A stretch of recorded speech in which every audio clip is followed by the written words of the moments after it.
মন্তেশ্বর পঞ্চায়েত সমিতির খাদ্যের কর্মাধ্যক্ষ লালন শেখকে মারধরের ঘটনায় গ্রামেরই আরও একজনকে গ্রেপ্তার করল পুলিশ।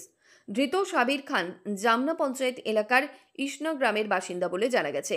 দিন কয়েক আগে মন্তেশ্বর পঞ্চায়েত সমিতির খাদ্যের কর্মাধ্যক্ষ লালন শেখকে জামনা গ্রাম পঞ্চায়েতের ইসনা গ্রামে তার বাড়ির সংলগ্ন দোকান থেকে তুলে নিয়ে গিয়ে মারধরের ঘটনা ঘটেছিল, এমনটাই অভিযোগ।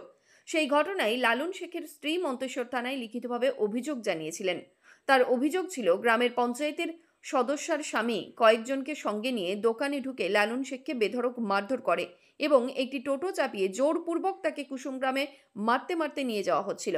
মাঝপথে পুলিশ উদ্ধার করে চিকিৎসার ব্যবস্থা করে। সেই অভিযোগের ভিত্তিতেই পুলিশ ইসনা গ্রাম থেকে 3 জনকে গ্রেপ্তার করেছিল এর আগেই। বুধবার সন্ধ্যায় কুসুমগ্রাম এলাকায় একটি হোটেলে আড্ডা দেওয়ার সময় সাবির খান নামে আরও একজনকে গ্রেপ্তার করল পুলিশ। বৃহস্পতিবার তাকে কালনা আদালতে পেশ করা হয়। যদিও ধৃত সাবির খান সাংবাদিকদের মুখোমুখি হয়ে পাল্টা অভিযোগ ছুঁড়ে দিয়েছেন লালন শেখের বিরুদ্ধে। এখন একটা দুর্নীতি প্রকাশ পেয়েছে আমাদের ইসনা গ্রামের সজলধারা ইউএস পানীয় জল প্রকল্পে প্রতি মাসে 18 থেকে 20 হাজার টাকা লালন শেখ আত্মসাৎ করছে, আর তারই প্রতিবাদ করায় আমার উপর আপনি কি মারধর করেছিলেন? আমি মন্ত্রী সিদ্দিকুল্লাহ চৌধুরীর কাছে আবেদন রাখছি আপনাদের মারফতে তার শিষ্য লালন শেখকে যেন বলে দেয় অবিলম্বে বকেয়া বিদ্যুৎ বিল ওই প্রকল্পে প্রায় কম বেশি 3.5 লক্ষ টাকা বাকি আছে, যে কোনো মুহূর্তে কানেকশনটা কেটে দিতে পারে।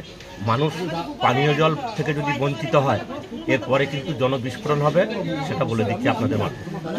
মানে আপনার সঙ্গে ঘটনা কি ঘটেছিল? আমার সঙ্গে ঘটনা ওই পানীয় জল প্রকল্প নিয়ে বিদ্যুৎ বকেয়া বিল আমি বলেছিলাম পরিশোধ করো, না হলে ইলেকট্রিক ডিপার্টমেন্ট ডিসকানেকশন করে দেবে, সেটা বলেছি বলে আমার উপর চড়াও। আপনি মারধর করেন নাই? না। কি নাম আপনার? আমার নাম সাবির আহমেদ খান। বাড়ি ইসনা। কোথায়? মৃত্যুঞ্জয় যশের রিপোর্ট, সংবাদ আজকে নিউজ।